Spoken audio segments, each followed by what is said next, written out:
Under Texas Stars, a tale of redemption in the Old West, the trade. The Texas sun hung like a blood-red coin against the darkening sky as dust swirled around the makeshift camp. Sarah's bare feet were raw and bleeding, her tattered dress clinging to her thin frame as she collapsed beside the dying embers of a fire. 3 days of running through mesquite and cactus had brought her to this, a camp of outlaws who saw her as nothing more than a commodity. "Well, well," sneered Jake Morrison, the gang's leader, his gold teeth glinting in the firelight. "Look what the desert dragged in." He circled her like a vulture, his spurs jangling with each step. "You cost me a good horse, girl. That paint mare was worth $50. Sarah's hands trembled as she pulled her knees to her chest, trying to make herself smaller. The memories of her stepfather's fists and her mother's screams still echoed in her mind, the very horrors she'd fled from in that desperate midnight escape. "Please," she whispered, her voice barely audible over the crackling fire. "I didn't know it was stolen. I just needed—" "What you needed ain't my concern." Morrison cut her off, his eyes cold as winter stone. "But you're gonna work off that debt one way or another." The sound of approaching hoofbeats made everyone freeze. Through the settling dust emerged a figure that commanded attention, tall, broad-shouldered, sitting his black stallion with the easy confidence of a man who'd never known fear. His weathered face was partially hidden beneath a wide-brimmed hat, but his eyes were clear and sharp as they took in the scene. "Evening, gentlemen," the stranger said, his voice carrying the authority of someone accustomed to being obeyed. "I'm looking for water and safe passage. Name's William Blackwood." Morrison's demeanor shifted instantly. Every man in Texas knew that name. The cattle baron who owned more land than some states, whose herds stretched from the Rio Grande to the Red River. "Mr. Blackwood, sir," Morrison stammered, suddenly removing his hat. "We ain't got much, but you're welcome to what we have." Blackwood's gaze settled on Sarah, and she felt something she hadn't experienced in years. A look without cruelty, without hunger, just steady, measuring eyes that seemed to see straight through to her soul. "That girl," he said simply. "She's injured. She's payment for a stolen horse," Morrison replied quickly. "Cost me good money." Blackwood reached into his vest and pulled out a leather pouch, the coins inside jingling softly. "How much?" $50, Morrison said, his greed overcoming his caution. Without hesitation, Blackwood counted out the money and tossed it to the outlaw. "Consider it paid." He dismounted and approached Sarah slowly, his movements deliberate and non-threatening. "Can you ride, miss?" Sarah looked up at him, this imposing figure who'd just bought her freedom with the casual ease of purchasing supplies. His face was lined with years of hard living, but his eyes held a kindness that made her throat tighten with unexpected emotion. I think so," she managed. "Good." He helped her to her feet with gentle hands, then lifted her onto his horse as if she weighed nothing. "You're safe now." As they rode away from the camp, the Texas night enveloped them in its vast embrace. Stars wheeled overhead like diamonds scattered across black velvet, and Sarah found herself breathing freely for the first time in months. "Where are we going?" she asked, her voice barely above a whisper. "Home," Blackwood replied, and something in the way he said it made her believe that maybe, just maybe, she might finally find one. Haven's Gate. The Blackwood Ranch sprawled across the horizon like a small kingdom, its boundaries marked by weathered wooden fences that seemed to stretch endlessly into the morning mist. Sarah had dozed fitfully against William's broad back during the night ride, and now, as dawn painted the sky in shades of pink and gold, she found herself staring at the most magnificent sight she'd ever seen. The main house rose from the prairie like a fortress of hope, 2 stories of solid timber and stone, with a wraparound porch that promised cool shade during the blazing Texas afternoons. Outbuildings dotted the landscape, a massive barn, corrals filled with horses, and bunkhouses where the ranch hands were already beginning their day. "Welcome to Haven's Gate," William said, his voice carrying a note of pride that made Sarah's chest tighten. "That's what my late wife called it. Said it was the place where broken things came to heal." Sarah's fingers tightened on the saddle horn. "Mr. Blackwood, I don't know how to repay you.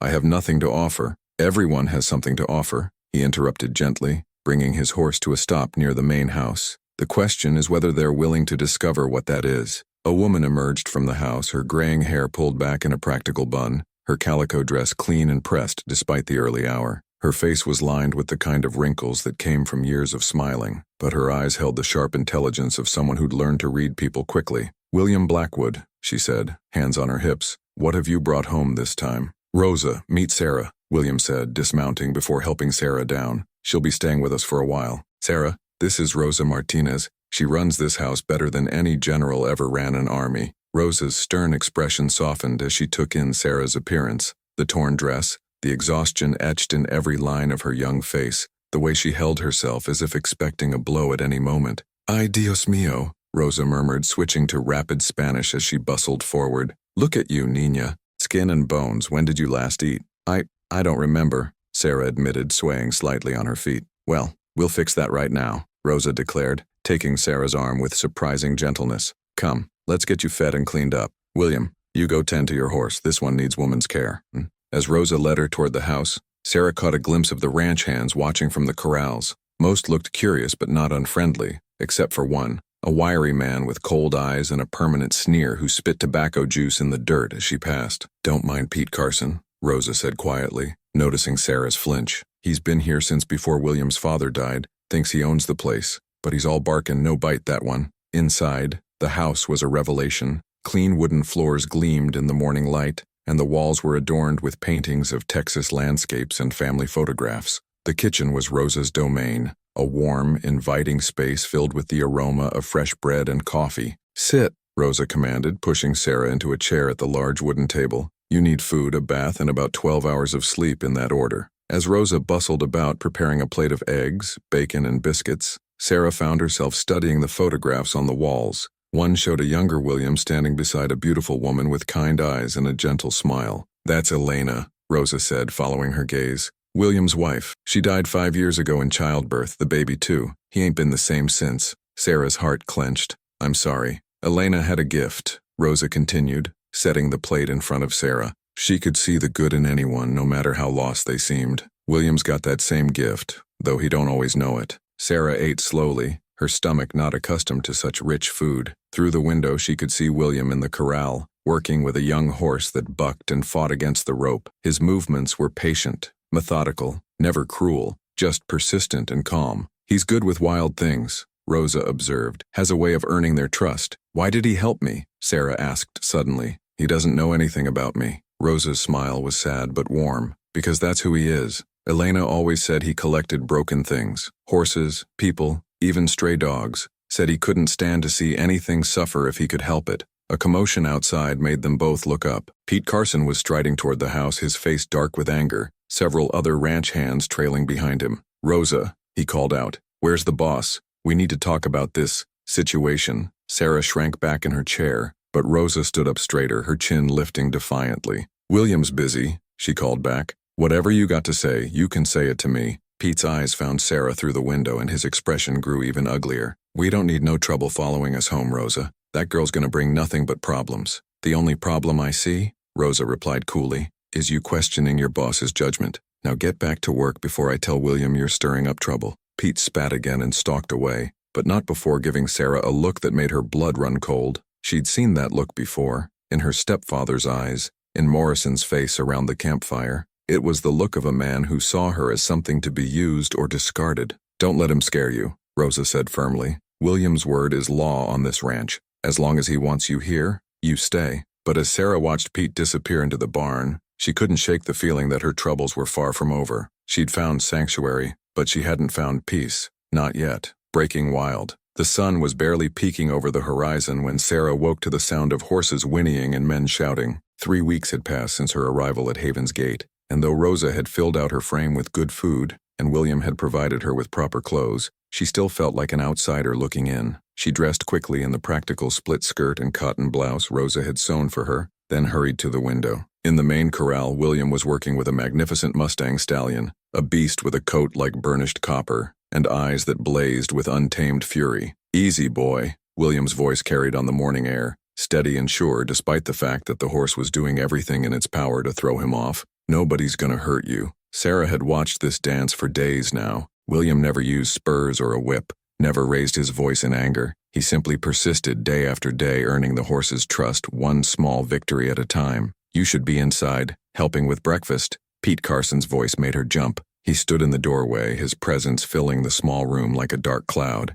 not staring out windows like some lovesick fool. I know what you were just doing. Pete cut her off, moving closer. You think you got it made, don't you? Think the boss is gonna take care of you forever? Sarah pressed herself against the window, her heart hammering. Mr. Blackwood said I could stay as long as I needed. Mr. Blackwood's got a soft heart, Pete sneered. Always has. But soft hearts don't survive in this country. Sooner or later, you're gonna bring trouble down on this place, and when you do, I'll be there to remind him what happens when you trust the wrong people. Pete Carson! Rosa's voice cracked like a whip from the doorway. What are you doing in this house? Pete's demeanor shifted instantly, but not quickly enough to hide the malice in his eyes. Just checking on the girl, making sure she's earning her keep. She earns her keep just fine, Rosa said coldly. Now get out before I tell William you're bothering his guest. Pete left without another word, but his threat lingered in the air like smoke. Sarah sank into the chair by the window, her hands shaking. Don't let him get to you, Rosa said gently. He's just a bitter old man who's afraid of losing his place.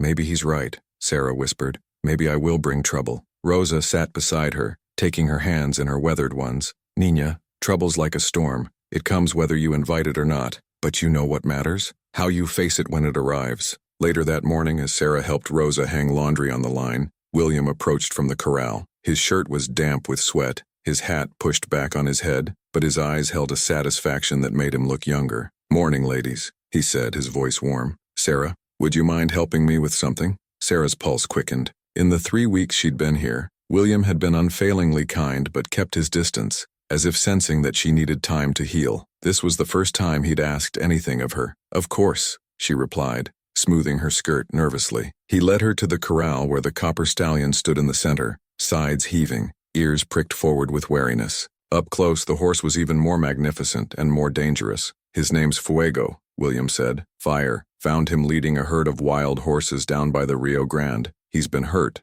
badly, but he's got spirit. Reminds me of someone else I know. Sarah's cheeks warmed at the comparison. What do you want me to do? Just stand here, William said simply. Sometimes when a creature's been hurt, they need to see that not all humans mean harm. You've got a gentleness about you, Sarah. He might respond to that. Sarah's first instinct was to protest that she wasn't gentle, that she was nothing but a broken girl who'd brought trouble wherever she went. But something in William's eyes stopped her, a faith that she didn't understand but desperately wanted to deserve. She moved to the fence, her movements slow and deliberate. Fuego's ears swiveled toward her, his nostrils flaring as he caught her scent. For a long moment they simply looked at each other, two creatures who understood what it meant to be afraid, to be hurt, to be wary of trust. Easy, boy, Sarah whispered, using the same tone she'd heard William use. Nobody's gonna hurt you. Fuego took a step closer, then another. His muzzle reached toward her outstretched hand, and Sarah held her breath as the horse's lips brushed her palm, soft as velvet, warm as hope.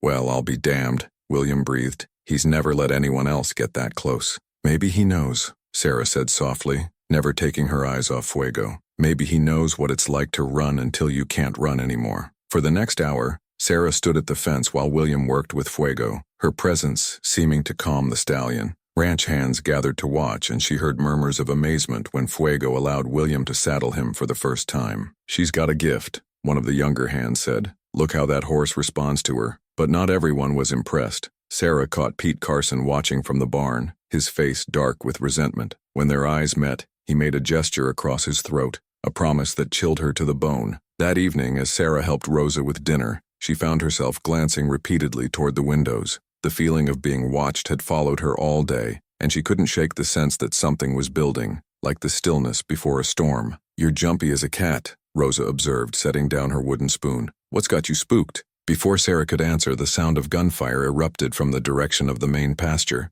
William burst through the door, his face grim, his hand resting on his pistol. Rosa, get Sarah inside and lock the doors, he commanded. Rustlers hit the north herd. They killed 2 of my men. Sarah's blood turned to ice. Through the window, she could see riders approaching in the distance, dark shapes against the dying light moving with purpose toward the house. It's starting, she whispered, and she knew with terrible certainty that Pete Carson had been right. Trouble had found Haven's Gate, and it was coming for her. Drought and gunfire. The morning after the rustling attack dawned gray and oppressive, with not a cloud in the sky to promise relief from the drought that had gripped Texas for 3 months. Sarah stood on the porch, watching William and his men examine the tracks left by the raiders, her stomach churning with guilt and fear. 20 head of prime cattle, she heard one of the hands report. And they knew exactly where to find them, boss. This wasn't random. William's jaw tightened as he knelt beside the hoof prints in the dust. Professional job. Someone's been watching us, learning our patterns. Sarah's hands clenched into fists. She'd brought this on them.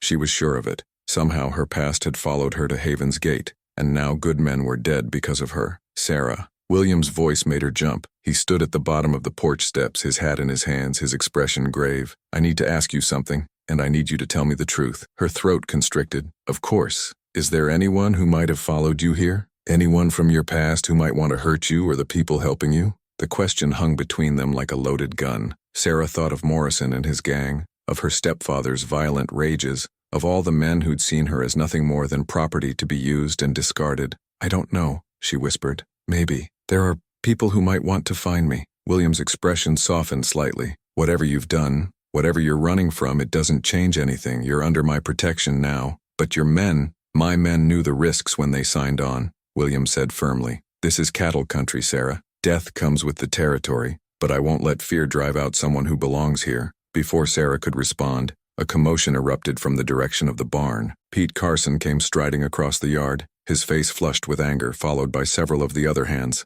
"William," Pete called out, "we need to talk. Now." William replaced his hat and walked to meet them, his posture radiating authority. "What's on your mind, Pete?" "What's on my mind is that we just lost 2 good men and 20 head of cattle," Pete snarled. "And it ain't no coincidence that trouble started showing up right after she did." He pointed an accusing finger at Sarah. "That's enough," William said quietly, but his voice carried a warning that made several of the hands step back. "Is it?" Pete pressed on. "How do we know she ain't been sending signals to her friends? How do we know this whole thing ain't been planned from the start?" Sarah felt the weight of every eye upon her, saw the doubt creeping into faces that had begun to look friendly. Her instinct was to run, to disappear into the vastness of Texas rather than bring more danger to the people who'd shown her kindness. "I would never," she began. "You would never what?" Pete interrupted. "You would never lie? You would never steal? Then how'd you end up with Morrison's gang in the first place?" The accusation hit her like a physical blow. She'd told William the truth about how she'd ended up with the outlaws, but she'd never shared the full story of her past,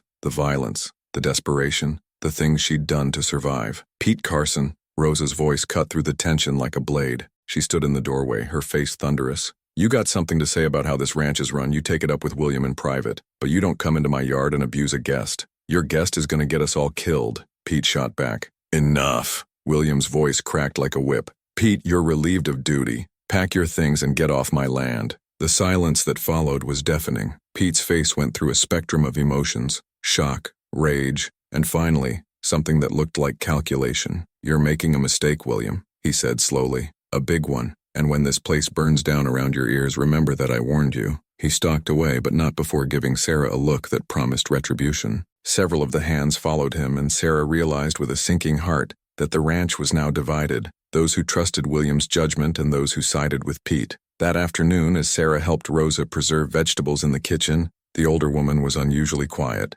Finally, she set down her knife and looked directly at Sarah. "I need to know, Nina," she said gently. "Are you bringing danger to this place?" Sarah's hand stilled on the tomatoes she was slicing. "I don't know. I hope not. But Pete might be right. Maybe I should leave." "Running away is easy," Rosa said. "Staying and fighting for what matters is hard. The question is, what kind of person are you?" Before Sarah could answer, William burst through the door, his face grim. "Ladies, we've got company. About 20 riders coming in from the east. They're flying a white flag, but I don't like the look of them." Sarah's blood turned to ice as she followed William to the window. Even at a distance, she could see the familiar figure leading the group, Jake Morrison, the outlaw who'd sold her to William weeks ago. "I know him," she whispered. "That's Morrison. He's the one who—" "I remember," William said quietly. "Stay inside with Rosa. Whatever happens, don't come out until I call for you." Sarah watched as William walked out to meet the riders, his hand resting casually on his pistol. The remaining ranch hands took positions around the yard, their rifles ready but not yet raised.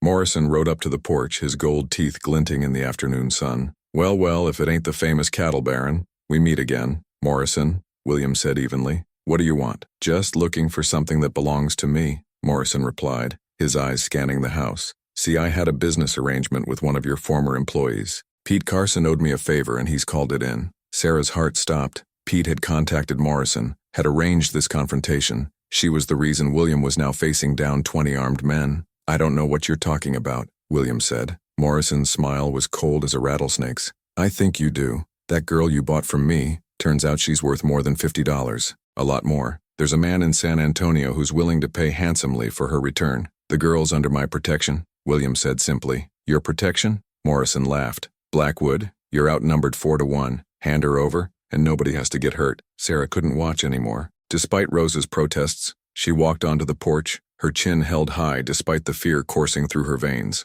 "I'm here," she called out. "You want me? Come and take me." Morrison's eyes lit up with cruel satisfaction. Well, ain't you grown some backbone? Your stepfather's gonna be real pleased to see you again. The words hit Sarah like a physical blow. Her stepfather, the man who'd terrorized her and her mother, who'd driven her to flee into the desert, had found her, had paid Morrison to bring her back. Over my dead body, William said quietly, and Sarah saw his hand move closer to his gun. That can be arranged, Morrison replied, and his men began to spread out surrounding the house. Sarah closed her eyes, feeling the weight of all the lives that hung in the balance. She'd found peace at Haven's Gate, had begun to believe she might have a future, but some chains, she realized, were too strong to break. I'll go, she said quietly. I'll go with you. Just don't hurt anyone here. Sarah, no, William said, his voice sharp with command. But she was already walking down the steps, her heart breaking with every step. She'd learned to be brave at Haven's Gate, but sometimes, she thought, the bravest thing was knowing when to surrender. Standing ground. The rope around Sarah's wrists was tight enough to cut off circulation, but she barely noticed the pain.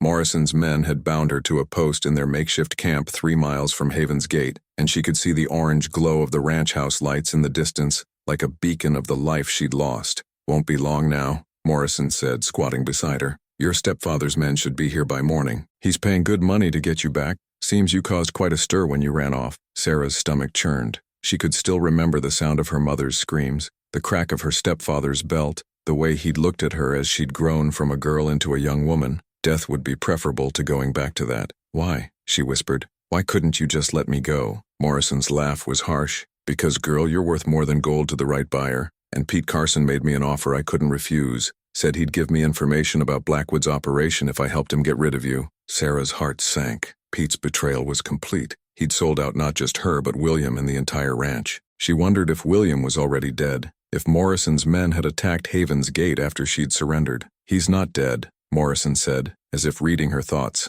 Yet. But come morning, when your stepfather's men arrive, we'll be heading back to finish what we started. Can't leave witnesses. Sarah closed her eyes, despair washing over her like a dark tide. She'd tried to save Haven's Gate by surrendering, but she'd only delayed the inevitable. Everyone she'd come to care about was going to die because of her. A sound in the darkness made Morrison's head snap up, the soft whinny of a horse, barely audible over the crackling of the campfire. He gestured to his men and they spread out into the shadows, guns drawn. Probably just a wild Mustang, one of them muttered. But Sarah knew better. She'd heard that sound before, had spent hours listening to it in the corral at Haven's Gate. It was Fuego, the copper stallion she'd helped William tame. A rope came sailing out of the darkness, settling around the neck of the nearest outlaw. Before he could cry out, he was yanked backward into the shadows. Another man went down silently, then another. Morrison spun around, his gun drawn, but the night had become a living thing, full of movement and danger. "Show yourself, Blackwood," he shouted. William emerged from the darkness like an avenging angel, his rifle trained on Morrison's chest. Behind him, Sarah could see the shadowy figures of his men, positioned around the camp's perimeter. "Let her go," William said quietly. Morrison's gun swung toward Sarah, the barrel pressing against her temple. "You're outnumbered, Blackwood. Your men are either dead or tied up," William interrupted. "It's just you and me now." Sarah could feel Morrison's hand trembling where it gripped her shoulder. He was brave enough when he held all the cards, but facing William Blackwood in a fair fight was another matter entirely. "You think you're some kind of hero?" Morrison snarled. "You don't know what she is, what she's done. She's a killer, Blackwood. Cut her stepfather's throat while he slept and ran off with his money." Sarah's blood turned to ice. The secret she'd kept buried, the truth she'd never told anyone, was now exposed in the flickering firelight. She waited for William's expression to change, for him to realize what kind of person he'd been protecting, but William's eyes never wavered from Morrison's face. "I don't care what she's done," he said simply. "She's under my protection." "You're a fool," Morrison spat. "Maybe," William agreed, "but I'm a fool with a rifle pointed at your heart. Let her go." Morrison's grip tightened on his gun, and Sarah saw the decision forming in his eyes. He was going to shoot her rather than let her go free. She closed her eyes, preparing for the bullet. The shot that rang out wasn't from Morrison's gun. It was from a rifle in the hands of Rosa Martinez, who'd emerged from the shadows like a vengeful spirit. Morrison crumpled to the ground, his weapon falling harmlessly into the dust. "Nobody threatens my family," Rosa said calmly, lowering her rifle. William quickly cut Sarah's bonds and she fell into his arms, sobbing with relief and shame. "He was right," she whispered. "I did kill him. My stepfather. He was going to hurt my mother again, and I couldn't let him. I couldn't." "Shh," William murmured, his arms tightening around her. It's over now. You're safe. But even as he spoke, Sarah could hear the thunder of approaching hoofbeats. Her stepfather's men were coming, drawn by the sound of gunfire. The final confrontation was about to begin. How many? William asked Rosa. Dozen, maybe more, she replied, checking her rifle. They'll be here in minutes. William looked around at his men, good, loyal hands who'd followed him into danger without question. Then he looked at Sarah, and she saw something in his eyes that made her heart stop. Take her and go, he said to Rosa. There's a hidden canyon about 2 miles north. Wait there until it's over. I'm not leaving you, Sarah said fiercely. And I'm not leaving you, William replied. But I won't have you in the middle of a gunfight. William, Rosa said urgently. They're here. The riders burst into the camp like a swarm of locusts. Their leader, a hard-faced man with eyes like chips of flint. Sarah recognized him immediately. Her stepfather's foreman, a man named Kane, who'd always looked at her with hungry eyes. Where is she? Kane demanded, his gun trained on William. Gone, William said simply. You missed her by an hour. Kane's eyes narrowed. You're lying, Morrison said. Morrison's dead, William interrupted. And you're trespassing on my land. Your land? Kane laughed harshly. Not for long. By tomorrow there won't be a Blackwood ranch left standing. Sarah couldn't stand it anymore. These men had come for her, and she wouldn't let William die defending her. She stepped out of the shadows, her head held high. I'm here, she said. I'm the one you want. Kane's face lit up with cruel satisfaction. Sarah, darling, your stepfather's been worried sick about you. He's dead, Sarah said flatly. I killed him. Yes, you did, Kane agreed. And now you're going to pay for it, but not with your life. That would be too easy. You're going to work off your debt in ways that would make your mother weep. William stepped forward, his rifle raised. Over my dead body, if that's how you want it, Kane said, and gestured to his men. The gunfight that followed was brief but vicious. William and his men were outnumbered, but they had the advantage of knowing the terrain and fighting for something they believed in. When the smoke cleared, half of Kane's men were down and the rest were in retreat. But William had paid a price. Sarah saw him stumble, saw the dark stain spreading across his shirt, and her heart stopped. William, she ran to him as he fell to his knees, pressing her hands against the wound in his side. Stay with me, please. Stay with me. He looked up at her, his eyes already growing cloudy with pain and blood loss. Sarah, he whispered, I want you to know, you were worth it. All of it. Don't you dare die on me, she said fiercely. Don't you dare leave me alone. But as she held him in her arms, watching his blood seep into the Texas earth, Sarah realized that some fights could only be won by losing everything, and she was about to learn the true price of freedom. Freedom's price. The dawn light filtered through the window of the room where William lay, his face pale as bleached bone against the white pillows. 3 days had passed since the gunfight, and Sarah had barely left his side. Doc Henderson had done what he could, but the bullet had done terrible damage, and fever burned through William's body like wildfire. You need to rest, Rosa said gently, placing a hand on Sarah's shoulder. You can't help him if you collapse. Sarah shook her head, her fingers intertwined with William's. I can't leave him. Not now. Through the window, she could see the ranch continuing its daily rhythm. The cattle still needed tending, the horses still needed breaking, and life went on despite the battle that had been fought. But something fundamental had changed. The ranch hands looked at her differently now, not with suspicion, but with respect. She'd stood her ground when it mattered, had faced down her demons rather than run. He's strong, Rosa said quietly, stronger than most. If anyone can pull through this, it's him. But Sarah could see the doubt in the older woman's eyes. William's breathing was shallow, his pulse thready. The fever was winning. A commotion outside made them both look up. Through the window, Sarah saw a familiar figure riding toward the house. Pete Carson, but not the Pete.